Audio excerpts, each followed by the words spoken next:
Welcome to this Spring Member Show virtual awards ceremony. I'm stubbing for our exhibition manager, Amani. My name is Emil Petrancio, and I'll be co-hosting this with Julie Oakes in the gallery. And I am on the board of directors for MFA, serving as the VP for Public Relations and Programming. And Julie is our gallery assistant. We have members joining us today, I'm sure, and this video will be available on YouTube. So for folks who are not familiar with MFA, we are a visual arts nonprofit. We host more than 40 exhibitions each year. And our mission is to make connections in the local and online communities through art, with exhibits and events in the Circle Gallery in Annapolis, Maryland, online, and in numerous alternative venues. We provide artists of all genres, media, and backgrounds with the opportunity to exhibit work selected by professionally credentialed jurors and to be recognized with monetary awards. Artists don't have to be members to enter most of our exhibitions, but membership does have several advantages, including lesser entry fees, access to networking. It's a wonderfully supportive group of artists in MFA, and additional exhibition opportunities such as the member shows. And if you're interested in learning more about membership, you visit the MFA website and check out our membership page. So for the Spring Member Show, MFA invited all MFA members residing in any of the states or territories of the US, Canada, and Mexico to enter. Any original 2D or 3D works were considered, and works were selected by the juror. The works that were selected are currently on exhibit in MFA Circle Gallery until May 24th. So a bit about our juror. Clayton Merrell is the Dorothy Stubnitz Professor of Art at Carnegie Mellon University. Clay was raised in Pittsburgh, PA, and Venezuela, and earned an MFA in painting and printmaking from Yale. Major awards and fellowships include he's a recipient of a Fulbright grant for work in Mexico and fellowships from Skowhegan School of Painting and Sculpture, the Vermont Studio Center, and others. He's named the Artist of the Year in 2005 and Creator of the Year in 2016 in Pittsburgh. Clay's work has been exhibited nationally at venues including the Smithsonian, Carnegie Museum of Art, and Westmoreland Museum of Art. And his works are held in major public and private collections, including the Smithsonian and the U.S. Department of the Interior. He's also contributed to public art. He created the design used for the 69,000 square foot terrazzo floor in Pittsburgh International Airport, which was completed in 2015. So before we get into the awards, Clay, would you care to share some insights about the show or make some general comments? Yeah, of course. Thank you, Emil. And first of all, thank you so much to everyone for inviting me to jury this exhibition. It was a real pleasure and a privilege to review all the excellent work that was submitted for the show. There were so many heartfelt and beautiful entries that, as you can imagine, it was pretty difficult to narrow the field down to the amount of work that would actually physically fit in the gallery. So as I said in my statement, my criteria for choosing what ended up in the show ended up being really pretty broad, in the sense that as I was looking through all the work, I ended up choosing the work that just kind of landed with me emotionally in one way or another. The work that made it into the show conveys a really diverse world of feelings, from tenderness and love to anger and pensiveness and joy. But each one of them gave me some particular feeling, made me really feel something specific. And I hope that they do the same for everyone who sees the show. So a big thank you to all the artists who submitted work for consideration, and congratulations to everyone whose work is in the show. And I hope it's a wonderful show. I am assured that it looks really good. So congratulations. With that, I think we're going to move directly into the awards. And as you see on screen, the first award is an honorable mention, and it goes to Jennifer Hudson. This piece really leapt off the screen for me. In particular, the very sophisticated colors caught my eye immediately. The hand-dyed paper is extremely nuanced, while also having something of the bold simplicity that would characterize Japanese woodblock prints, for example. And of course, the delicacy and extreme precision and care of the paper cutting is really stunning. So the care and labor that went into making this, for me, really evokes the sense of a sense of respect for the complexity and the interconnectedness of the natural world. So congratulations to Jennifer on this wonderful work and on this award. We'll invite actually the award winners if you're with us. I know Jennifer is with us. If you care to say a word or two about your work or have a question real quick for Clay. Thank you so much for this award. I'm so happy to be a part of this beautiful show, and thank you for your lovely comments about my work. This is incredible, so thank you so much. You're very welcome. Congratulations. Thanks for making it. Thank you so much. Okay, so that brings us to a second honorable mention award that goes to this piece by Nada Romanos Abizaid. This piece really captured my attention first through the really fantastic textural contrast between the smooth, glossy glaze section and the rough form that almost looks like it was hewn out of wood rather than ceramics, or like some sort of really like ancient cuneiform tablet covered with so much text that it's turned into pure texture or something like that. I like the fact that I can't make up my mind whether this piece is really serious or really funny. On the one hand, it has the punny title and it has a kind of goofy, charming playfulness to it. But on the other hand, it seems to be saying something kind of heavy and serious about the weirdness of animals and the weirdness of bodies.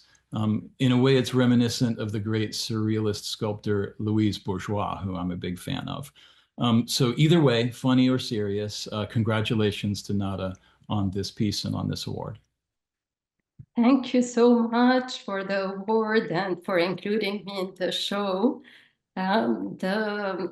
Actually, the piece is initially inspired by barrel cacti, but then it morphed into this more something out of maybe more of an animal world. And the title was given to it by someone across the studio who yelled the two words of the title when they saw it for the first time, and the title stuck.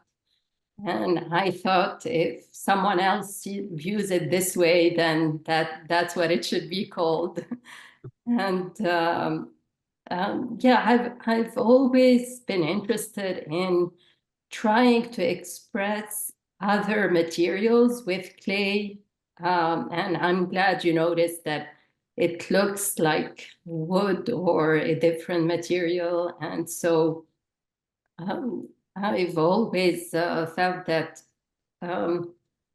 texture can convey temperature and like the level of humidity or dryness that's in a material. And so I always play around with these expressions through the medium of clay.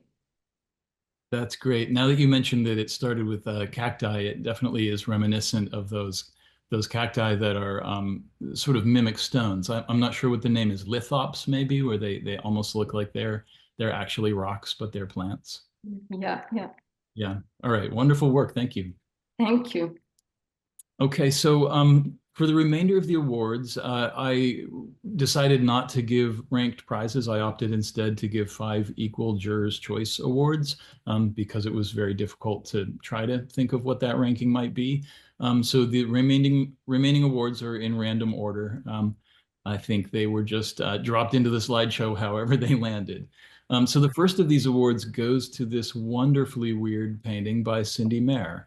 I found this painting to be genuinely surprising and memorable, and I kept coming back to it when I was looking through the work.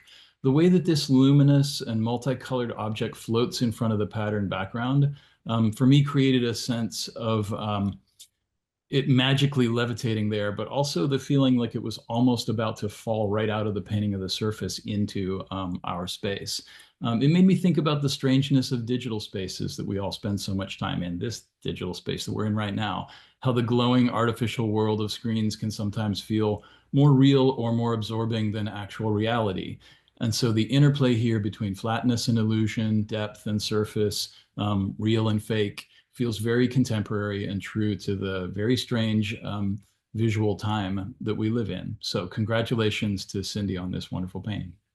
Thank you so much for this recognition and your kind words. I really appreciate it. And this painting is one of many paintings I did in what I call my rainbow series, where I juxtapose free-flowing rainbow-colored shapes against these gray and white patterns. I'm fascinated with rainbows. I think it's one of the few subject matters that nobody has anything negative to say about it. And I also feel like they're symbolic of many things like gaiety, diversity, the weathering of a storm. And that is pretty much when I started on the Rainbow series, was right when we were emerging from coronavirus and coming out of the darkness. And I felt like the rainbow was a fitting attribute, to that emergence. So thanks again, and thanks for your very astute words of wisdom as well. I appreciate it. Well, now I'm seeing this as a wonderful way of packing up a rainbow and putting it away for the next time you need it. If you've just folded up, you can put it in a trunk and save it for later. Thanks for this. Okay, thank you. Okay, so the next Jurors Choice Award goes to Deborah Maklowski for Nocturne in Blue, which is a wonderfully calm and lush little painting that for me evokes the feeling of being in a dense forest on a cool evening. I really admired the gem-like luminosity of the color in this work and the way that randomness and natural forms are in a kind of equilibrium with the careful stylization of the abstract shapes. In particular, the two most prominent branches, that vertical one on the right and the horizontal one that cuts across the top, seem to create a simple geometric structure that brings an almost architectural simplicity to the complexity and the kind of profusion of the forest. So that interplay makes this a painting that I think I could look at for a very long time, even though it's really tiny. So congratulations to Deborah. Thank you so much. Yeah, I've been playing around. I'm a landscape painter, so I have about 1 billion photographs of landscapes from all over the place. And lately I've been playing with putting them in the invert filter in Photoshop. And so this was actually a photo taken long distance of spring greens and pinks and ochres from a distance. And this is partly what I saw when I hit it with the invert filter, and it just surprised the heck out of me. And I knew I needed to do it, but I had to eliminate some things from the photograph. And I decided then to add the metallic element of the bronze leaves coming across. But altogether, I'm pretty happy with the piece. I was pleased, and I thank you very much for your kind words. That's great. It's lovely. Thank you. Okay, the third Jurors Choice Award goes to this marvelous little painting by George Ianaki. I found this painting to be striking in the very direct way that it transported me to this country road. It really made me feel like I was actually there and I had just paused to notice the particular beauty of the light in the sky and the color of the grass in the fields. You can practically feel the temperature of the air and hear the crunch of gravel under your feet when you're looking at this painting. It appears to have been made with reverent attention to every little detail, but without ever losing sight of the overall effect of color and light that makes the scene so captivating and transporting. So congratulations to George. The fourth Jurors Choice Award goes to Esperanza Alzona for her powerful cast aluminum sculpture titled Opposing Views. The power of this work for me resides in its compact, streamlined simplicity, both of form and of message. I'd be hard-pressed to think of a more clear and concise rendering of the way that opposing views can get frozen into permanent, stubborn opposition. It's an eloquent and perhaps tragic portrait of our current social and political situation. But the sculpture is also powerful in the way that it feels timeless and ancient, One of the reference points is clearly Janus, the Roman god of beginnings and endings, of states of transition. But it also evokes the monumental stone heads of Olmec culture, the monolithic statues of Easter Island, Egyptian sculptures in black basalt, etc., making it seem iconic and universal. So congratulations to Esperanza. Okay, and then the fifth and final Jurors Choice Award goes to Paul Adams for this haunting portrait. First of all, respect to this work for the technically demanding process of making and printing a photogravure from multiple wet plate colloidal tin types. It's not an easy thing to do. But this work held my attention because it really focused my thoughts on the extraordinary and existential act that photographic portraiture contains. When looking at a photographic portrait, you get to connect with an individual human being in a very particular and privileged way. But the experience is always fragmented because you're also keenly aware of the distance and the inaccessibility of the sitter. You get to see them, but you don't really get to see them. So for the sitter, the experience is weird too, because it can amplify the sense that we present ourselves to the world performatively. When you sit for a portrait, all you have to do is sit there and be yourself. But suddenly that can feel awkward and artificial as soon as someone points a camera at you. So this photograph seems to contain all of those ideas. That plus Emma's placid gaze, for me, made this a very powerful and inscrutable portrait. So congratulations to Paul. And that brings us to the end of the awards. Right, this is all of our award winners, so congratulations. And on the next slide, we have just kind of an overview of some of the award winners, some that aren't. The show is looking great in the Circle Gallery, so I hope everybody can get out there to see it. We spent a good 4 hours installing this show, and so I want to say a quick thank you. I know Sharon Arsenault is with us today, and she was making the primary decisions on placing the works. We also had Kate Stillwell, Chris Fowler, Mike McSorley, Nicole Leavely, and Kelly Slosky, who's with us today, and she has a work of sculpture in this show. So thanks to all those who helped install. It looks great, and we will have our reception on Saturday, May 24th from 4 to 6 p.m. I hope those in the show can join us and bring your friends. And we have some time for Q&A here. If any other artists have questions about the show in general or about Clay's comments on your works, feel free to ask at this time. Yeah, so I guess I'd ask Clay, when you're looking at abstract works,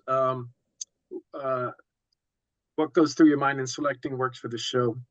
Yeah, I think some people have maybe a hard time understanding how how to evaluate abstract work or how to engage with abstract work.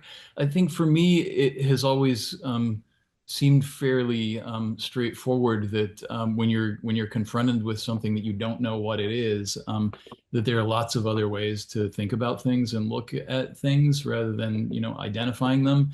And so in the case of this painting, I think it was the complexity of the geometric interactions that that really caught my eye, and it seemed clear that there was a lot going on, and there were tensions between the different forms, and the way that the different forms collide with one another and kind of land in a certain sort of equipoise with each other, where there's sort of opposition but tension held in some sort of poise.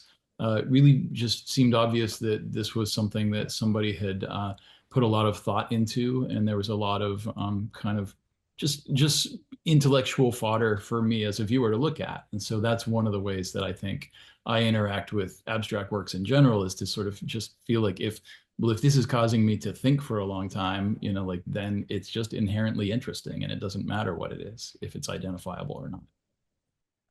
I'd like to know, I'd like to thank you for selecting my piece, which is Oh Say Can You See? And I would appreciate any feedback you could give me about why you selected it. Yeah, cool.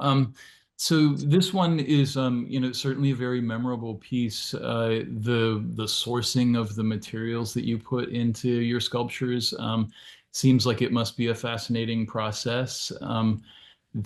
image is so tiny, but are you in your studio right now?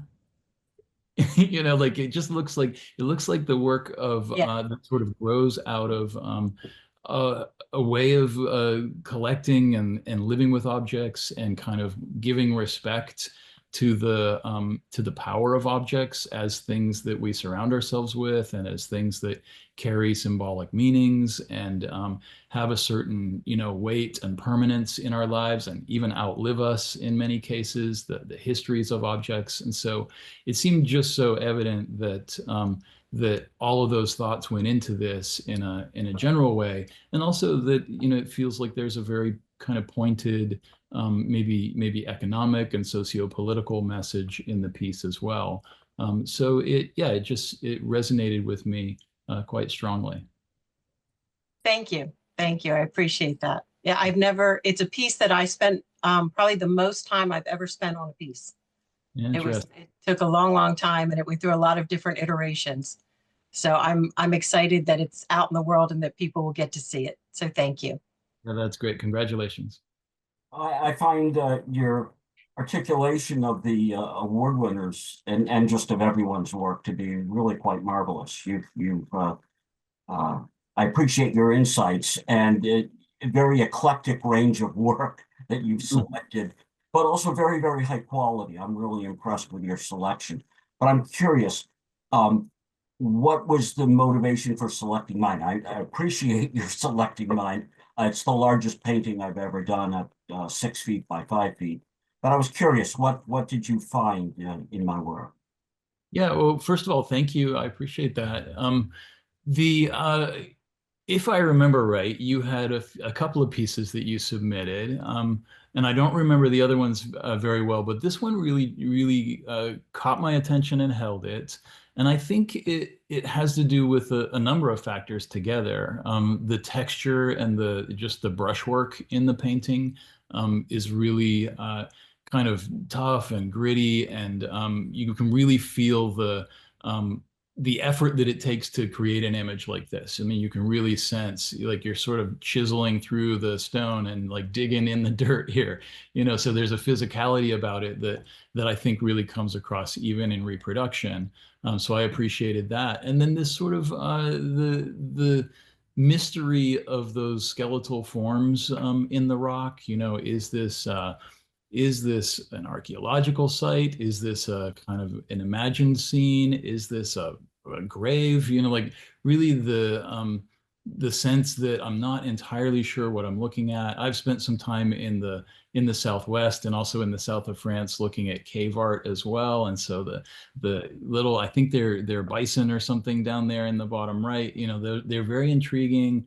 Not quite sure how they fit together in a very literal way with the skeletons in the other half, but it's overall just a very evocative and kind of thought-provoking experience looking at this. The sense of kind of looking back through the history of the making of the painting and looking back through, you know, deep geological and human history too. Wow, wonderful. Very, very insightful. It actually was inspired by a trip I made to Nova Scotia and an historic site at Joggins archaeological site. And I've always been fascinated by how do you represent time and geological time.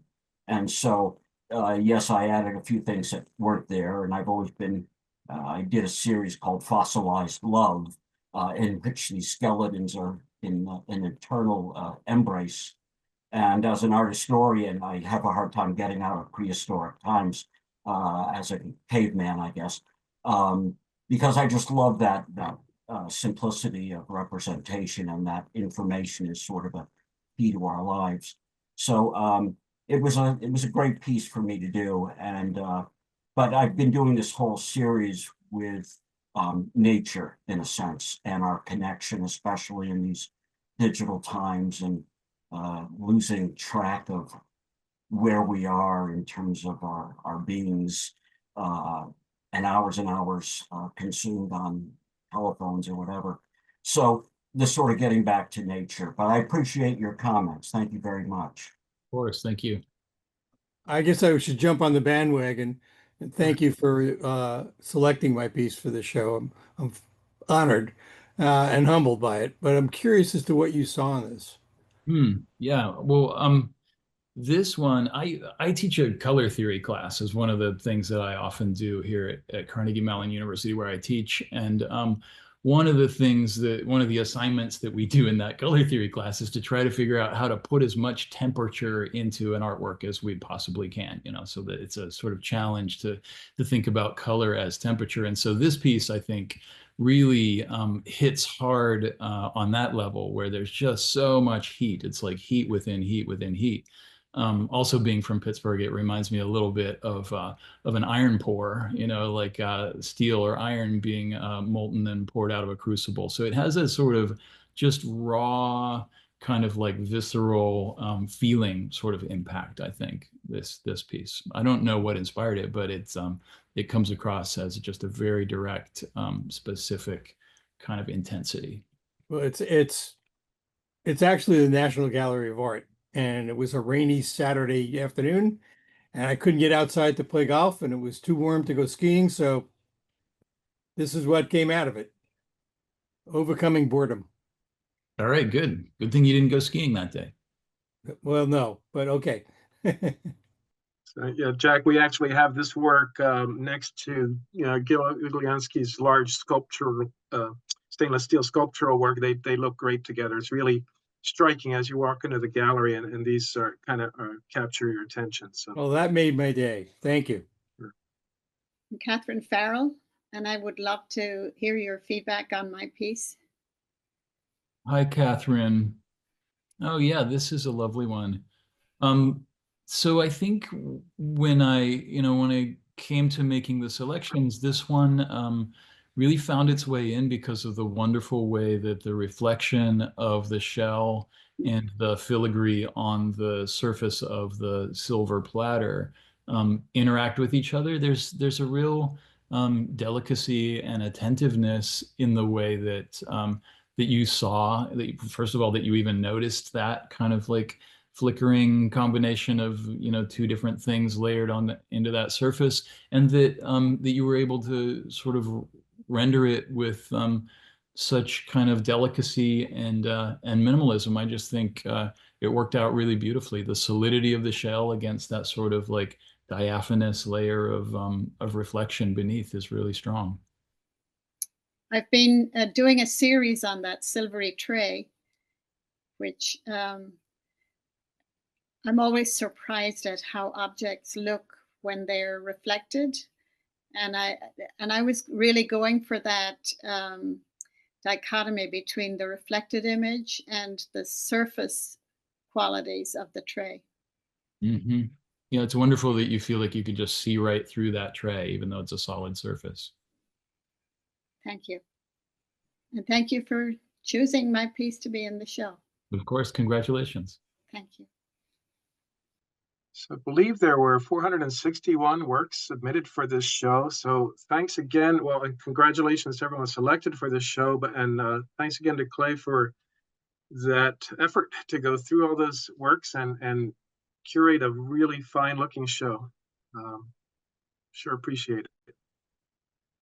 All right. Well, it was my pleasure, and thanks again to everyone for making all this wonderful work. You guys really did the hard part. My part was easy. So congratulations to everybody. And again, I hope folks can join us for the reception on Saturday, May 24th, 4 to 6 p.m. in the gallery. Thanks, everybody.